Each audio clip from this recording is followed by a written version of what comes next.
សេរីភាពលែងសំខាន់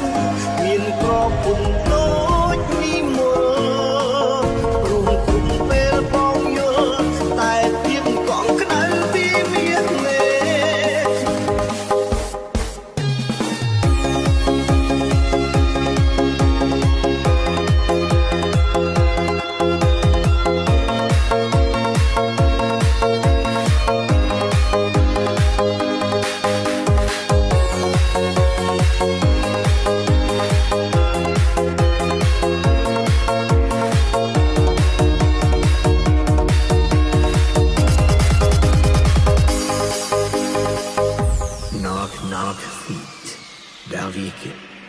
មានប្រពន្ធចូលចិត្តសួន